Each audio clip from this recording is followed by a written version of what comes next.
नमस्कार बच्चों, कैसे आप सब। बेटा आज हम आ चुके हैं एक्सरसाइज 7.2 पे और ये आपका बड़ा छोटा सा लेक्चर है परमुटेशन का। बट छोटा लेक्चर भले ही हो लेकिन इंपॉर्टेंट बहुत ज़्यादा है क्योंकि ये परमुटेशन का बेसिक है।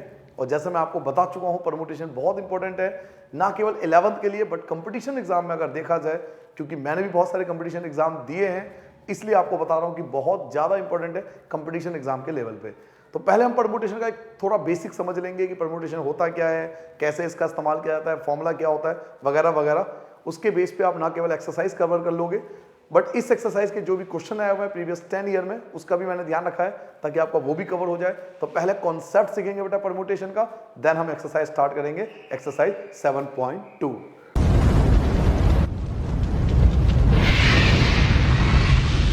तो चलिए बच्चों यहां से स्टार्ट करते हैं अपना लेक्चर 7.2 के लिए।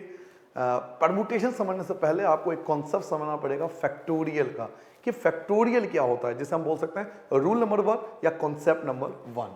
तो लिखिए बेटा सबसे पहले रूल नंबर 1 कि फैक्टोरियल क्या होता है।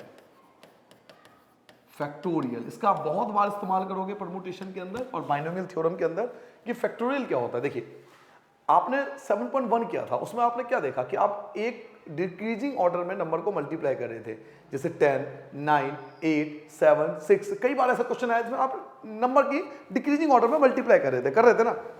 तो ये बहुत इरिटेटिंग काम है कि आप 10 लिख रहे हो, 9 लिख रहे हो, 8 लिख रहे हो, 7 लिख रहे हो। बड़ा इरिटेटिंग काम है कि एक डिक्रीजिंग ऑर्डर में नंबर को लिख रहे हो। तो मैथमेटिशियन ने, साइंटिस्ट ने डिसाइड किया कि क्यों ना हम इनके लिए एक सिंबल रिप्रेजेंट कर दें। जैसे मैंने अगर मान लो 5 फैक्टोरियल लिख दिया तो 5 फैक्टोरियल का मतलब है 5 इंटू 4 इंटू 3 मल्टीप्लाई 2 और मल्टीप्लाई 1।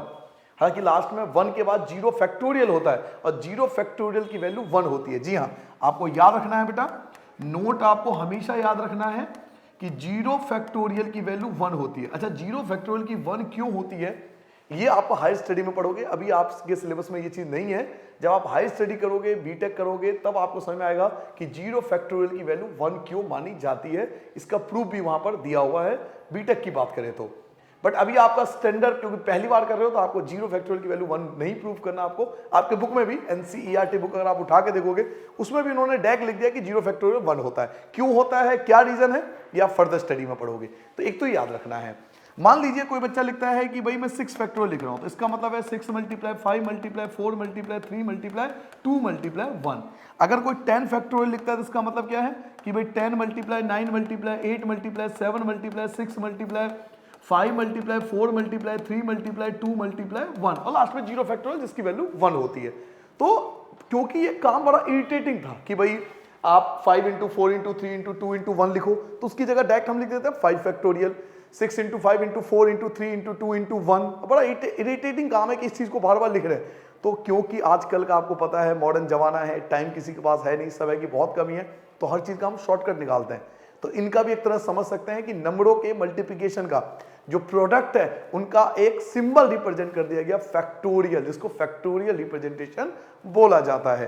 तो अगर मान लो आपको कहीं पे लिखा हुआ दिख जाए कि n फैक्टोरियल, तो आप n फैक्टोरियल को कैसे एक्सपेंड करोगे। पहले आप लिखोगे n, उसके बाद आएगा n-1, देन n-2, फिर आएगा n-3 एंड सो ऑन। आप चलते जाओगे। क्या पहली बात समझ में आ गई बेटा। n फैक्टोरियल का मतलब पता लग गया, n, n-1, n-2, n-3, n-4 and dot so on चलता रहेगा, इनफाइनाइट तक ये काम चलता रहेगा।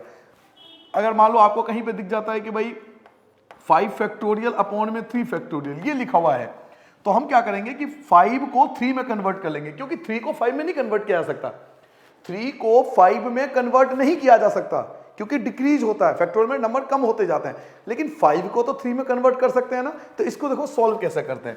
भाई 5 मल्टीप्लाई 4 मल्टीप्लाई 3 फैक्टोरियल पे रुक जाएंगे, अपॉन में 3 फैक्टोरियल, क्योंकि दोनों कैंसिल हो जाएंगे और आंसर 20 हो जाएगा। क्या मेरी बात समझ में आया बेटा, क्लियर है कॉन्सेप्ट। मान लीजिए कहीं पर लिखा हुआ है कि 8 फैक्टोरियल और अपॉन में 5 फैक्टोरियल, तो आप क्या करोगे 8 मल्टीप्लाई 7 मल्टीप्लाई 6 मल्टीप्लाई 5 फैक्टोरियल और अपॉन में भी लिखोगे 5 फैक्टोरियल, दोनों कैंसिल हो गया, इन सब की मल्टीप्लाई कर दोगे, आपका रिक्वायर्ड आंसर। क्या समझ में आ गया बेटा। मान लो कहीं पे लिखा हो बेटा 100 फैक्टोरियल अपॉन में 99 फैक्टोरियल, तो 100 मल्टीप्लाई 99 फैक्टोरियल पे रुक जाओ, अपॉन में 99 फैक्टोरियल, ये दोनों कैंसिल हो गया, आपका 100 जो होगा वो रिक्वायर्ड आंसर आ जाएगा। कहीं पे लिखा हो बेटा n-2 फैक्टोरियल और अपॉन में n फैक्टोरियल, तो आप देखो n-2 को n में कन्वर्ट नहीं कर सकते, n-2 को n में कन्वर्ट नहीं कर सकते, लेकिन n को n-2 में कन्वर्ट किया जा सकता है। कैसे कन्वर्ट करेंगे? n-2 फैक्टोरियल का आप एज इट इज छोड़ दो, n फैक्टोरियल को कन्वर्ट करो, पहले n आएगा, फिर n-1 आएगा, फिर n-2 फैक्टोरियल आएगा, n-2 से n-2 कैंसिल, 1 अपॉन में n और n-1 जो होगा ये आपका रिक्वायर्ड आंसर होगा। क्या आपको फैक्टोरियल का कॉन्सेप्ट समझ में आ गया बेटा? फैक्टोरियल हम एक एक डिजिट प्रोडक्ट में नीचे चले जाते हैं, डिक्रीजिंग ऑर्डर में एक एक नंबर को पीछे करते जाते हैं। ये इस प्रकार से आप सारी बातें आपको नोट कर लोगे तो आगे के एक्सरसाइज में आपको फैक्टोरियल में कभी समस्या नहीं आएगी। क्वेश्चन देखते ही आपको पता लग जाएगा कि फैक्टोरियल को सॉल्व कैसे करना है। फैक्टोरियल के बाद अब आते हैं बेटा परमुटेशन के रूल पे। तो परमुटेशन समझिए, परमुटेशन को रिप्रेजेंट किया जाता है, ये आपका रूल नंबर 2 होगा एक तरह से परमुटेशन का रूल।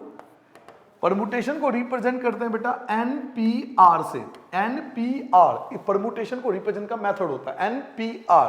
ये N क्या है? N मतलब नंबर यानी टोटल नंबर, और R मतलब है नंबर ऑफ सिलेक्शन यानी आपने उनमें से कितने नंबर को सिलेक्ट किया है। कहने का मतलब मान लीजिए कि आपके पास 5 अल्फाबेट है, A B C D E, ये 5 अल्फाबेट है, तो N जो होगा वो 5 होगा क्योंकि आपके पास टोटल 5 अल्फाबेट है, और आपने कहा कि मुझे 2 ही अल्फाबेट चाहिए, कोई से भी 2 अल्फाबेट चाहिए, तो R जो होगा वो 2 होगा। तो N का मतलब होता है टोटल नंबर, R का मतलब है सिलेक्शन की उनमें से कितने अल्फाबेट आपके लिए चाहिए। चलिए एक छोटा सा एग्जांपल देता हूं कि कोई बच्चा घर में पैदा हुआ और उसका नामकरण किया गया, तो पंडित जी ने कहा भाई इसका नाम 4 अक्षरों का होना चाहिए, 4 अल्फाबेट होना चाहिए। अब हमारे पास 26 अल्फाबेट है, क्लियर है आपके पास? हमारे पास 26 अल्फाबेट है। समझिए चीजों को, यही परमुटेशन का कॉन्सेप्ट समझाता है हमें। हमारे पास टोटल 26 अल्फाबेट है, तो n जो हो गया वो 26 हो गया क्योंकि 26 अल्फाबेट है, और पंडित जी ने क्या कहा कि 4 अल्फाबेट होना चाहिए, तो उन 26 में से 4 ही अल्फाबेट, 4 अल्फाबेट चाहिए, तो R जो होगा वो 4 होगा, यानी 26 अल्फाबेट में से हमें 4 ही अल्फाबेट चाहिए। तो n का मतलब, R का मतलब पता लग गया बेटा, n मतलब टोटल, R का मतलब जितने हमें सिलेक्ट करना है। क्लियर है? एक और एग्जांपल लूं, आपके क्लास में 30 स्टूडेंट है, 30 बच्चे हैं, तो n जो हो गया वो 30 हो गया। उनमें से मुझे एक को क्लास रिप्रेजेंटेटिव बनाना है, जिसको हम मॉनिटर बोलते हैं या CR बोलते हैं, क्लास रिप्रेजेंटेटिव। तो मुझे एक ही बच्चा चाहिए ना, एक को ही मॉनिटर बनाना है, तो R जो होगा 1 होगा कि 30 में से मुझे किसी एक को ही सिलेक्ट करना है। तो n का मतलब है टोटल, R का मतलब है सिलेक्शन। तो बच्चों याद रखना NPR का एक फॉर्मूला होता है n फैक्टोरियल अपॉन में n-r फैक्टोरियल। याद रखोगे, ये परमुटेशन का फॉर्मूला होता है। क्या फॉर्मूला होता है बेटा?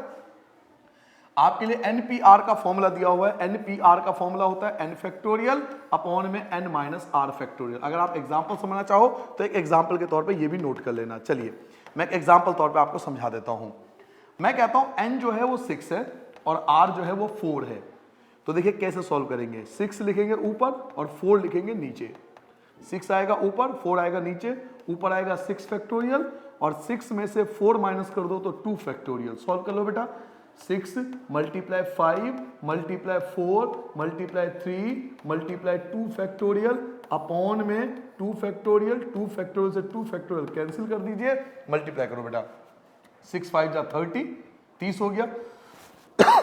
30 की 4 से गुना कर दो, 30 की 4 से गुना करोगे तो 120 हो जाएगा, और 120 की 3 से गुना करो तो 360 जो होगा ये आपका रिक्वायर्ड आंसर आ जाएगा। क्लियर हो गया बेटा?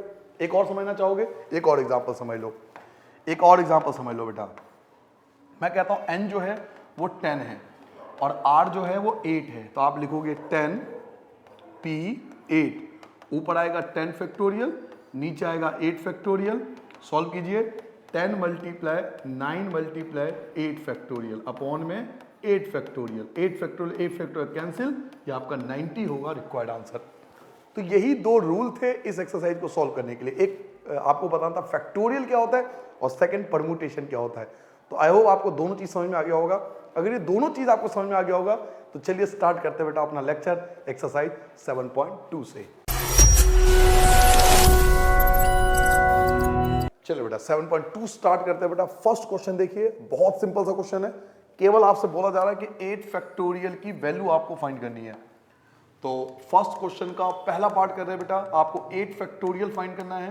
तो 8 multiply 7 multiply 6 multiply 5 multiply 4 multiply 3 multiply 2 multiply 1 और लास्ट में आता है 0 फैक्टोरियल, और 0 फैक्टोरियल की वैल्यू 1 मैंने आपको बताया था।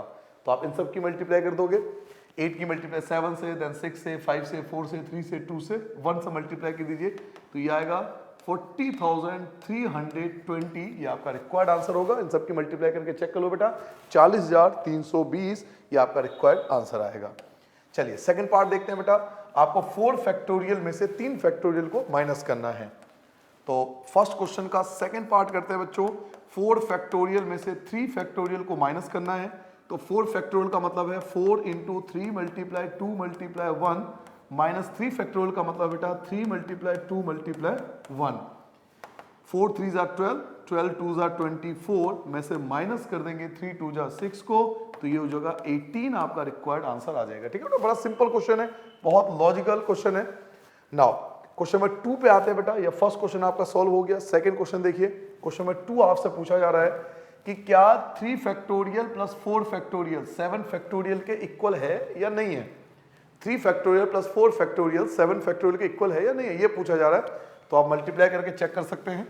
पहले लेफ्ट हैंड साइड सॉल्व कर लेते हैं। क्वेश्चन नंबर 2 सॉल्व कर रहा हूं बेटा, पहले लेफ्ट हैंड साइड ले लिया मैंने। लेफ्ट हैंड साइड आपका है 3 फैक्टोरियल प्लस 4 फैक्टोरियल। 3 फैक्टोरियल का मतलब है 3 मल्टीप्लाई 2 मल्टीप्लाई 1 प्लस 4 फैक्टोरियल का मतलब है 4 मल्टीप्लाई 3 मल्टीप्लाई 2 मल्टीप्लाई 1। तो आप इसको मल्टीप्लाई करके चेक करना, ऐड मत कर देना, अलग अलग मल्टीप्लिकेशन करना। 3 2 जा 6, ये आपका 6 आ गया। 4 3 जा 12, 12 2 जा 24, दोनों को ऐड कर लेंगे तो 30 आ जाएगा। तो ये आपका लेफ्ट हैंड साइड आ गया। नाउ अब बात करते हैं राइट हैंड साइड की। राइट हैंड साइड आपका 7 फैक्टोरियल है। तो 7 factorial 7 into 6 into 5 into 4 into 3 into 2 into 1, ये आ जाएगा 7 फैक्टोरियल। चलिए इनकी मल्टीप्लाई कर लेते हैं। तो 5 2 जा 10, 5 2 जा 10 एंड 4 3 जा 12, तो 120 तो यही हो गया। 4 3 जा 12 और 5 2 जा 10, 120 तो ये हो गया। अब आपको केवल इनकी मल्टीप्लाई करनी है। 7 6 जा 42, तो 42 की मल्टीप्लाई बेटा 12 से कर लेते हैं। 2 2 जा 4, 4 2 जा 8 और ये 42 4 और 0 5 0, ये आ जाएगा बेटा 5 0 4 0। 7 फैक्टोरियल को सॉल्व करने पे आया बेटा 5 0 4 0। तो क्लियरली है कि लेफ्ट हैंड साइड, आपका लेफ्ट हैंड साइड जो आया वो केवल आया 30 और जो राइट हैंड साइड आया वो आया 5 0 4 0। तो क्लियरली इंडिकेट है कि दोनों इक्वल नहीं है। तो हम लिख सकते हैं कि left hand side is not equal to right hand side. ये आपका रिक्वायर्ड आंसर होगा कि दोनों पार्ट इक्वल नहीं है। ठीक है बेटा, पहले आपके पास लेफ्ट हैंड साइड था 3 फैक्टोरियल प्लस 4 फैक्टोरियल, ये 3 फैक्टोरियल, ये 4 फैक्टोरियल, दोनों को ऐड कर दिया 30। राइट हैंड साइड आपका 7 फैक्टोरियल था, 7 फैक्टोरियल सॉल्व करो तो 5 0 4 0 आया। तो लेफ्ट हैंड साइड और राइट हैंड साइड हमारा इक्वल नहीं आया। नाउ नेक्स्ट क्वेश्चन की बात करते हैं। तो आपको इसकी वैल्यू फाइंड करनी है 8 फैक्टोरियल अपॉन में 6 फैक्टोरियल मल्टीप्लाई 2 फैक्टोरियल। और इस टाइप के मैंने आपको क्वेश्चन कराया भी था जब मैंने वीडियो के स्टार्टिंग में रूल आपको समझाए थे कि 8 फैक्टोरियल को 6 फैक्टोरियल तक आप ब्रेक डाउन कर सकते हो, क्योंकि 6 फैक्टोरियल को 8 फैक्टोरियल में कन्वर्ट नहीं किया जा सकता, बट 8 फैक्टोरियल को 6 फैक्टोरियल में कन्वर्ट किया जा सकता है। तो चलिए बेटा क्वेश्चन नंबर 3 स्टार्ट करते हैं। क्वेश्चन नंबर 3 आपसे पूछा जा रहा है बेटा 8 फैक्टोरियल अपॉन में 6 फैक्टोरियल और 2 फैक्टोरियल। तो 8 फैक्टोरियल को 6 फैक्टोरियल तक ले जाओ।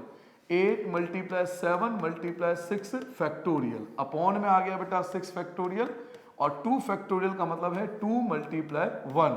6 फैक्टोरियल से 6 फैक्टोरियल आपका कैंसिल हो गया। 2 से 8 को कैंसिल करोगे 4, 4 की मल्टीप्लाई 7 से करो 28 is the required answer. Clear हो गया बेटा।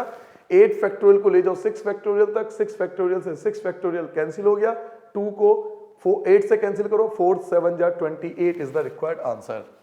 नाउ क्वेश्चन नंबर 4 पे आते हैं, और ये इस एक्सरसाइज का सबसे इंपॉर्टेंट क्वेश्चन है। अगर इस एक्सरसाइज में से अगर कोई क्वेश्चन आता है तो इस टाइप के क्वेश्चन आता है जिसमें x की वैल्यू आपको फाइंड करनी होती है। अब एक क्लियरली बात आपको बताऊं बेटा, देखिए यहां पे 3 फैक्टोरियल है। एक दिमाग लगाइए, थोड़ा सा कॉमन सेंस लगाइए कि 3 फैक्टोरियल, और मैंने आपको कॉन्सेप्ट में बताया था कि हम 6 फैक्टोरियल को 8 फैक्टोरियल में कन्वर्ट नहीं कर सकते, 7 फैक्टोरियल को भी 8 फैक्टोरियल में कन्वर्ट नहीं कर सकते, बट 8 फैक्टोरियल को 6 फैक्टोरियल में कन्वर्ट किया जा सकता है, 8 फैक्टोरियल को 6 फैक्टोरियल में कन्वर्ट किया जा सकता है और 7 फैक्टोरियल को भी 6 फैक्टोरियल में कन्वर्ट किया जा सकता है। तो हम इन दोनों को 6 फैक्टोरियल में कन्वर्ट कर लेंगे। इससे क्या फायदा होगा, देखिए मैं आपको समझाता हूं। क्वेश्चन नंबर 4, क्वेश्चन नंबर 4 आपका कुछ इस प्रकार से बेटा, 1 अपॉन में 6 फैक्टोरियल प्लस 1 अपॉन में 7 factorial equal to x upon में 8 फैक्टोरियल। एक बार चेक कर लेता हूं, जी हाँ, 1 अपॉन में 6, 1 अपॉन में 7 और x अपॉन में 8 फैक्टोरियल। नाउ ये मैंने आपसे कहा था कि 8 फैक्टोरियल को भी 6 फैक्टोरियल में कन्वर्ट कर लो और 7 फैक्टोरियल को भी 6 फैक्टोरियल में कन्वर्ट कर लो, क्योंकि ये सबसे छोटा है, इसको एज इट इज छोड़ दो। 7 फैक्टोरियल को बेटा कन्वर्ट करना है तो 7 मल्टीप्लाई 6 फैक्टोरियल। 8 फैक्टोरियल को कन्वर्ट करो तो 8 मल्टीप्लाई 7 मल्टीप्लाई 6 फैक्टोरियल। क्या मेरी बात यहां तक समझ में आ गई बेटा, सबको क्लियर है? 6 फैक्टोरियल की जगह 6 फैक्टोरियल, 7 फैक्टोरियल को हमने ब्रेक डाउन कर लिया 7 इंटू 6 में, और 8 फैक्टोरियल को ब्रेक डाउन कर लिया 8 multiply 7 multiply 6 factorial.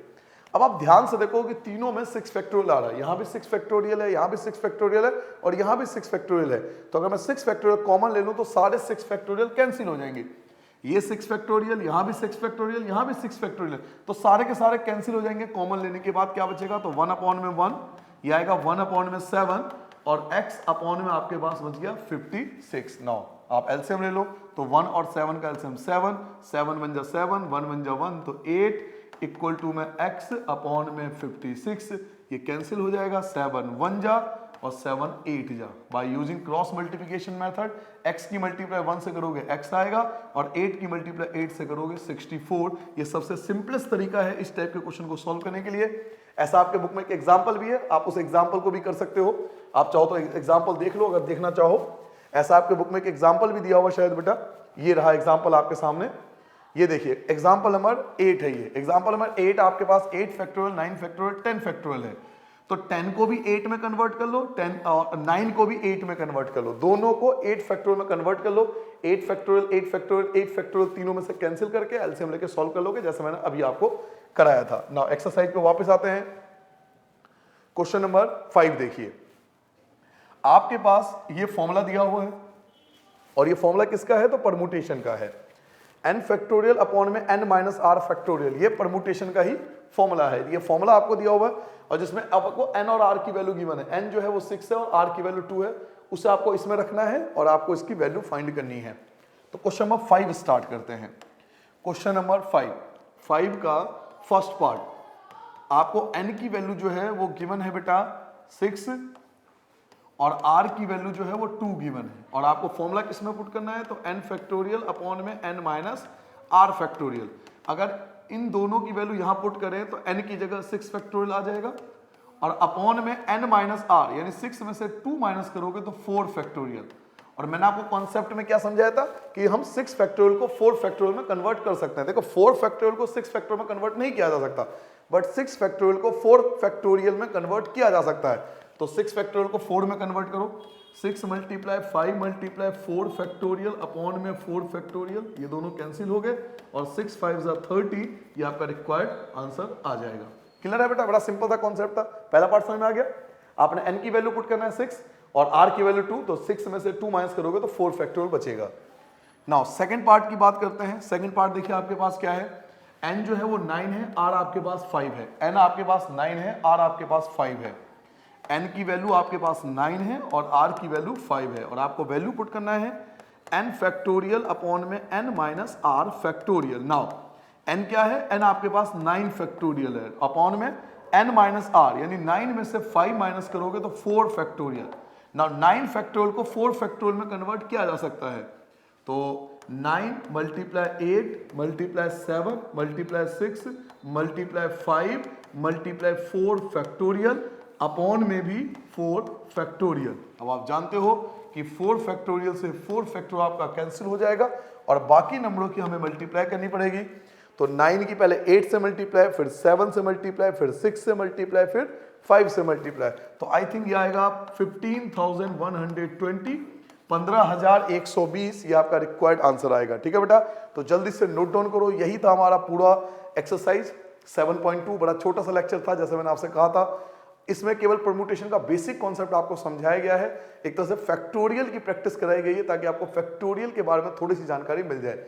Next exercise है एक्चुअल का परमुटेशन, जहां हम परमुटेशन का रियल लाइफ प्रॉब्लम सॉल्व करेंगे कि रियल लाइफ में परमुटेशन कहां यूज होता है और हम इससे कैसे डील कर सकते हैं। तो आई होप आपको ये वाला एक्सरसाइज बहुत अच्छे से क्लियर हो गया होगा। बहुत छोटा एक्सरसाइज था। नेक्स्ट लेक्चर में मिलेंगे बेटा परमुटेशन के एप्लीकेशन से, तो वेट कीजिए अगले लेक्चर का, जो कि बेहतरीन वीडियो के साथ आऊंगा मैं परमुटेशन के कॉन्सेप्ट के साथ। तब तक के लिए नमस्ते एंड बाय बाय।